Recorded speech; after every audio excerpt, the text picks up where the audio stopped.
Tous, vous êtes sur Kalonji TV. Nous sommes avec le pasteur Freddy Chimbo. Il est responsable au Congo. Il travaille sur beaucoup d'aspects. Alors, nous allons lui donner la parole. Bonjour, pasteur. Bonjour. Comment ça va? Bonjour, prof Kalonji. Ça va très bien, merci. Très bien. Moi, je vous laisserai seul pour que les gens se focalisent sur vous. Okay. Moi, je serai de l'autre côté, en train de regarder. D'accord. Parlez à tout le monde. Dites-nous un peu l'événement d'aujourd'hui et puis votre rôle au Congo et puis ce que nous espérons des États-Unis, ce que vous espérez des Congolais. Dites-nous un peu en général, si vous pouvez donner les détails. C'est juste quelque chose de moins de 10 minutes. Nous vous écoutons, vous avez la parole. Merci beaucoup. Merci. Nous aimons appeler M. Kalonji Molongeshi comme il s'appelle l'enseignant. Et nous sommes très privilégiés d'avoir M. Kalonji et M. Moubenga. Oui, M. Moubenga est aussi là-bas. Les gens peuvent aussi les voir. Donc, ici à Charlotte, un grand honneur. En tout cas, on est sur votre terrain. Et nous voyons comment vous avez bousculé les choses aux États-Unis.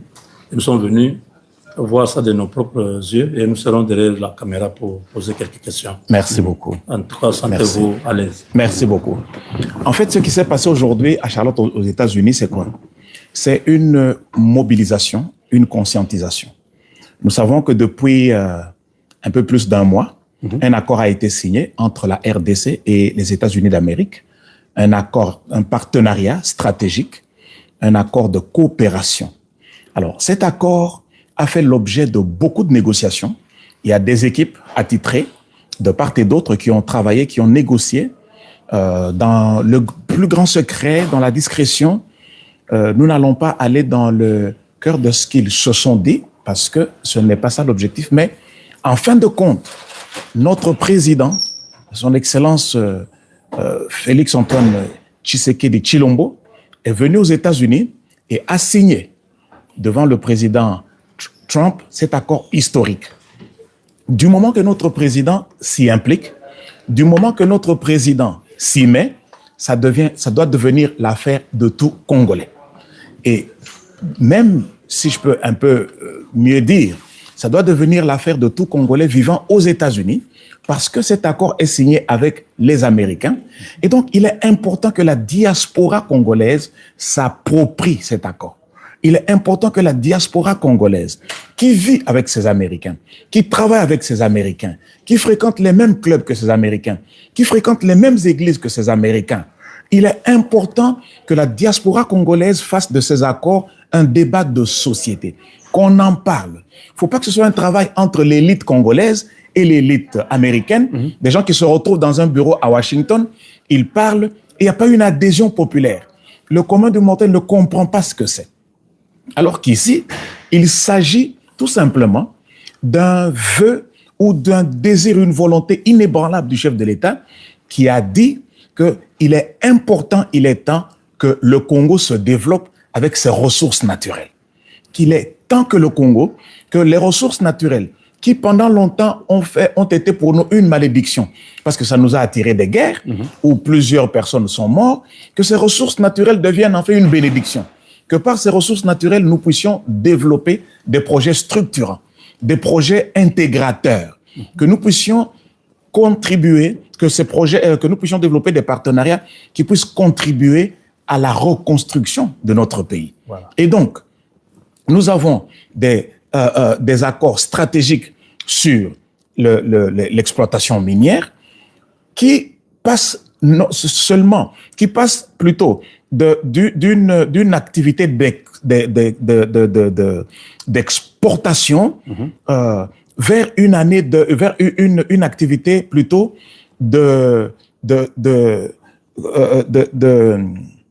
comment je cherche le mot, de transformation locale. Voilà ce que je cherchais.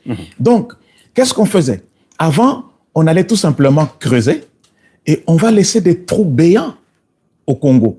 Et tout ce qu'on creuse, tout ce qu'on fait sortir du sol va à l'étranger. Monsieur le Président de la République a dit non. Il faut qu'on arrive à une ère où on ne nous laisse plus des trous béants, mais ceux qui sortent de notre sous-sol construisent le pays.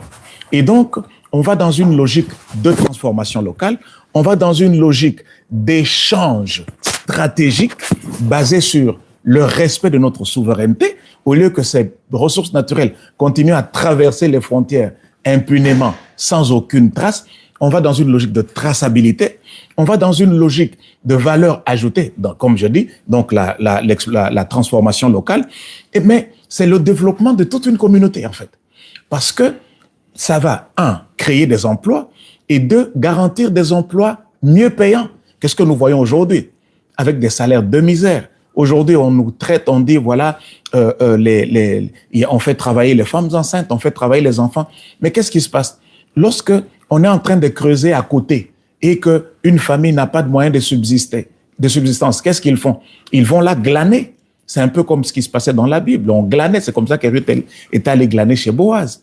Et donc, les gens font ça par réflexe. Ce n'est pas que le Congo organise ça, mais les gens le font pour survivre. Monsieur le Président de la République a dit non. Au lieu qu'on aille dans ce sens-là, qu'on aille plutôt dans le sens de transformation locale pour que les populations, les communautés locales puissent bénéficier de ce qui sort de leur sous-sol. Très bien. Nous savons que vous êtes en train de faire la rocade avec Sino-Congolais, tout ça, nous sommes au courant. Dites-nous un peu l'implication des États-Unis par rapport à ce que vous faites comme rôle. Pouvez-vous nous parler un peu sur des grands projets, des milliards avec les Américains? Voilà. Au fait, merci beaucoup. Je reviens à ce que je fais. Comme l'a dit M. Kalonge, M. Moubenose a dit la même chose. Je suis Freddy Chembo.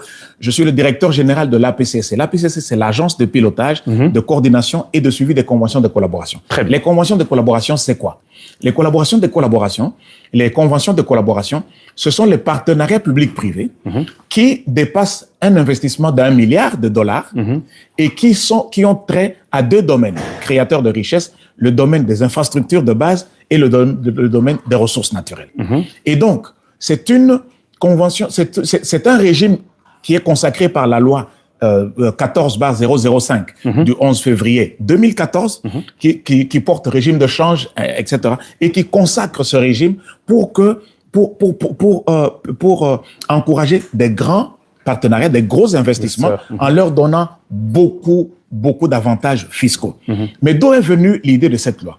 C'est à partir de 2008, lorsque le Congo établit avec les Chinois ce qu'on a appelé le contrat du siècle. Le contrat par lequel les Chinois venaient investir au Congo dans deux mines, la mine qu'on appelle Dima, Dikulu et Machamba. C'était deux mines noyées de la Gécamine. Ces deux mines noyées de la Gécamine étaient abandonnées et donc, en 2006, après toutes les contestations politiques qu'il y a eu, le pouvoir en place voulait faire un contrat social avec la population pour dire nous voulons moderniser les infrastructures de notre pays.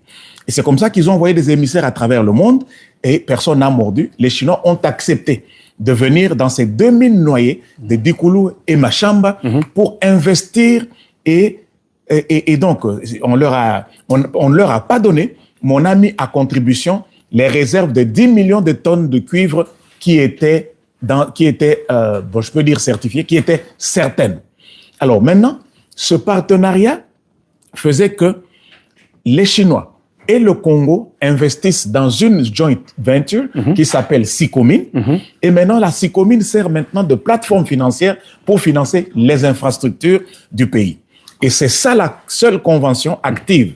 C'est comme ça que parce que je suis le gestionnaire de toutes les conventions de collaboration et qu'il n'y a que celle-là qui est active maintenant, les gens pensent que l'APCSC s'occupe du contrat chinois seulement. Mais vous êtes là pour tout le monde. L'APCSC est là pour toutes les conventions de collaboration, c'est-à-dire... Vous êtes pour le gouvernement. Nous sommes l'interface du gouvernement dans toutes les conventions, dans tous ces investissements au-delà d'1 milliard. Donc, ce qu'on nous dit, c'est avec la Chine seulement, c'est pas vrai. Non, c'est pas vrai. Donc, voilà. Vous n'êtes pas l'agent des Chinois. Nous ne sommes pas les agents des Chinois. Donc, vous êtes les agents congolais qui représentaient le Congo devant toutes ces... Effectivement. Voilà. Effectivement. Voilà. Donc, tout ce qui est fait dans le format de convention de collaboration, nous gérons. Et nous moins d'1 milliard, ce n'est pas vous. Moins d'1 milliard, ce n'est pas nous parce que ça tombe dans le régime du droit commun. Dans le régime du droit commun, l'ANAPI ne fait pas le suivi, mais ce sont les ministères sectoriels, mais l'ANAPI suit pour les facilitations. Dans le régime du droit commun, on est soumis aux mêmes taxes. On a des avantages. On est soumis au code des investissements. Et le code des investissements prévoit des exonérations par étage. Et ça dépend de ce qu'on fait et dans quelle zone on est. Si on investit, par exemple, 900 millions à Kinshasa, à l'ouest du pays, on vous donne 2 à 3 ans d'exonération. Mais si vous investissez au-delà du milliard, on vous donne une exonération à vie pour votre projet. Ah, vous donnez l'exonération à vie. La vie du projet. Si le projet là est pour 5 ans, donc est vous pour êtes 5 ans. Si le projet est pour 10 ans, pour 10 ans, c'est pour 10 ans. C'est au-delà de 1 milliard. C'est au-delà d'1 milliard. C'est un régime incitatif, en fait. Maintenant, pour permettre aux gens de venir avec de gros moyens et nous permettre de reconstruire le pays. Bien compris. Maintenant, comment vous faites pour les gens qui ne sont pas dans les millions ou dans les milliards, les Congolais de la moyenne classe, qui veulent aussi investir? Est-ce que vous les assistez aussi ou pas? Les Congolais, en fait, normalement, de manière stricte, en tant qu'APCSC, d'après nos attributions, non. Okay. Mais de manière pratique, parce que, il y a, vous savez, il y a des moments forts dans la vie d'une nation qui appellent des mesures fortes. Ce n'est pas le moment, vous savez, je prends l'analogie d'un match de football. Il y a des moments où même les attaquants jouent à la défense. Oui, oui. Parce qu'il y a une urgence. Voilà. Et maintenant, c'est le moment pour nous de mouiller le maillot tous. Même s'il y a quelqu'un qui vient pour 10 millions, nous devons ne fût-ce que l'assister. Même 50 000 $. Même 50 000 $. Nous devons l'encourager et l'orienter vers les structures adéquates. Parce que quelqu'un qui atterrit à l'aéroport, il ne connaît pas toutes ces subtilités dont je parle. S'il vient à la PCSC, je ne peux pas le chasser. Voilà. Je dois le recevoir et l'orienter vers le ministère sectoriel où son investissement aura de... Comme vous avez déjà toute une liste de projets, parce que le Congo ne manque pas de projets, c'est un pays qui a besoin de tout. Et maintenant, le deal, vous intégrez le deal dans vos projets là pour que les Américains viennent, même si Sicomine est déjà cette plateforme financière qui finance déjà vos projets. Les Américains, il y a un mécanisme que vous avez déjà, ou bien vous attendez les 90 jours pour voir s'il y aura aussi une structure du genre Sicomine, mais américain pour continuer avec ce même travail. Voilà. En fait, la Sicomine n'est pas la plateforme pour toutes les entreprises chinoises. La Sicomine est une JV, une co-entreprise, une joint venture. Donc, lorsque les Américains viennent, s'ils viennent avec, par exemple, ils veulent investir dans le domaine des mines, ou dans le domaine de l'hydrocarbure, ou dans n'importe quel domaine. Ou dans Inga. Ou dans Inga. Il va se faire une joint venture aussi entre les Américains et la RDC. Et cette JV... Vous aurez aussi quelque chose là-bas pour... Nous allons suivre pour que le pays... D'abord, nous, on ne suit pas que les obligations de l'investisseur. Nous suivons... on a un rôle normatif. Nous nous rassurons que le pays retrouve ses intérêts et que l'investisseur aussi soit sécurisé dans le régime dans lequel il a investi. Voilà. Nous devons nous rassurer que l'investisseur, les droits de l'investisseur et les droits du pays sont tous de garantie. Bon, maintenant que j'ai l'occasion d'être avec vous là, dites-nous un peu, les routes là, c'est comment? Les routes, Kalamambouji, les routes en tout cas, elles vont... La Rocade, les routes, elles vont bien. L'aéroport de Lodja. De Lodja. J'attends toujours, hein, parce que je n'ai rien vu. On avait 5 minutes. Hein. Est-ce qu'on ne peut pas faire ça à Kinshasa avec lui? Non, mais j'en profite. On va suivre à Kinshasa, mais les rocades, tout le monde, c'est devenu un site touristique. Les rocades, ça avance très bien. Voilà. Nous avons la route de Kananga-Kalamambouji qui avance très bien. En fait, ce que nous avons fait dans le programme Sino Vous avez les images pour nous donner? Oui, nous avons les images. Qu'est-ce que j'ai fait dans le programme Sino-Congolais lorsque je suis arrivé à la gestion de ce programme, dès qu'on a fini les renégociations et tout, je me suis dit, mais attendez, qu'est-ce que j'ai trouvé comme système? On avait une route, par exemple, la route de Kananga-Kalamambouji, pour prendre cet exemple. Elle est longue de 248 km. Une route de l'espoir. C'est la route qui désenclave le Grand Kasaï et qui connecte le Grand Kasaï à l'Angola. Qui désenclave la région. Mais qu'est-ce que les gens faisaient? Qu'est-ce qu'on faisait dans le temps? On est allé et on a fait un lancement des travaux. On a signé un contrat pour asphalter 30 km pour 40 millions. Moi, j'ai dit, mais attendez, nous allons faire la route, asphalter 30 km et puis les 218 km qui restent, ce sera quoi? Des bourbiers. Voilà. Alors, nous aurons enterré l'argent. Et c'est comme ça que nous avons dit, non, il faut qu'on change de paradigme. Il faut qu'on commence à procéder par l'ouverture des routes. Il faut d'abord ouvrir du point A au point Z. Comme ça, la route est praticable. Une bonne route en terre praticable que nous allons commencer à asphalter chemin faisant. Progressivement. Et donc, au moment où je vous parle, là où les camions faisaient 2 semaines entre Kananga et Kalamambouji, le bus Transco, commence à faire aller-retour en 8 heures. Très bien. Ouais, ça, c'est impressionnant. En dehors de Kalamambouji, il y a encore d'autres routes au Congo, dans les Katanga, dans les Maniema, Nous avons la route, Congo nous avons la central, route Bandundu. nationale. On a la route nationale numéro 1. Oui. Dans son tronçon qui va de Ngouba, dans le Lualaba, jusqu'à Mbujimai. Et là, on a mis 6 chantiers. Et cette route nationale, qui est la colonne vertébrale de l'économie nationale, est en train d'être ouverte et dans le même principe. Donc, elle est praticable à plusieurs tronçons. Nous avons la route Manterne-Tchela, dans le Congo central, qui va jusqu'à Singini, le village du défunt premier président de notre pays, Voilà. qui aussi avait le même problème. On l'a totalement ouverte. Aujourd'hui, là où les gens faisaient 2 jours pour transporter les produits agricoles de Tchela vers le point, aujourd'hui, ils font 2 heures du temps. Voilà. Mais voilà, c'est Moubert qui m'a dit qu'on doit arrêter, le temps passe. Mais vous avez un mot à dire sur la résilience aux Congolais en général, parce que vous, pour voir à Kinshasa, c'est pas facile, hein? C'est pas un gâteau, hein? Donc, je pense aussi que... Voilà. Comment vous faites? Ce que j'ai dit aujourd'hui à la diaspora, c'est que, et je crois que M. Stephen Landy, qui était un des copanélistes, l'a dit, nous avons fait cette action en collaboration avec l'ambassade de la RDC pour interpeller les Congolais, comme je le disais à l'ouverture, pour que le Congolais s'approprie. Il faut pas que le Congolais se mette à pleurer sur ce qui se passe chez lui. Il faut que le Congolais soit déterminé à jouer son rôle pour que ce qui se passe chez lui change. C'est pour ça que j'ai parlé de la résilience. Oui, tu peux partir, on te fait traîner dans les hôtels, tu n'as pas vu les autorités, rentre encore. Si toi tu abandonnes, qui viendra développer ton pays? Wow. Et donc, le Congolais doit être résilient. Les grandes choses n'arrivent pas facilement. Il faut un sacrifice. C'était sur le positivisme. Sur Cette affaire. Absolument. Il faut être positif. Et d'ailleurs, le premier exemple de la résilience, c'est notre président de la République. Voilà. Combien d'années se sont passées où on a subi cette guerre? Les gens n'arrivaient pas à dénoncer l'agresseur. Mais il est resté parfois seul dans cette logique. Il a parlé. Au début, c'était comme si il ne faisait que se plaindre. Mais aujourd'hui, qu'est-ce que nous voyons? La résilience du président de la République a payé. Wow. Le monde condamne l'agresseur.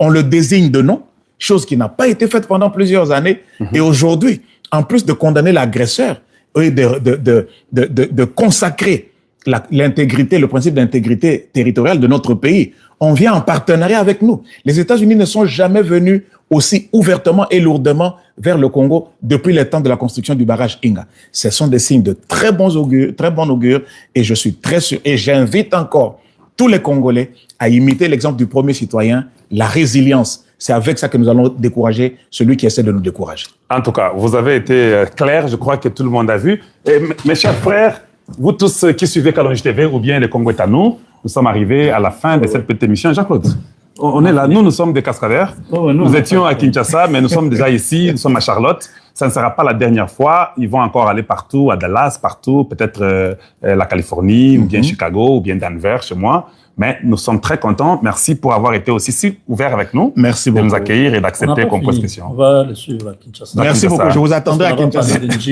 Et l'aéroport d'Ndjili, c'est un grand projet aussi, sur les milliards. Non seulement à Kinshasa, mais vous allez nous suivre aussi ici aux États-Unis. Voilà. On va aller dans toutes les villes où il y a une bonne concentration de la diaspora congolaise. Voilà. Il faut qu'on s'approprie. L'ambassade va... l'aéroport d'Ndjili. L'aéroport d'Ndjili, un autre projet aussi. Jusque maintenant, monsieur le vice-premier ministre du Transport, est en train de suivre ça, et donc c'est très bien. OK, merci beaucoup. Allez, nous vous disons au revoir. Merci. Au revoir. À très bientôt. Allez, merci beaucoup, Pasteur Freddy Chiombo. Nous sommes très contents, nous apprécions et nous vous disons au revoir. Merci beaucoup.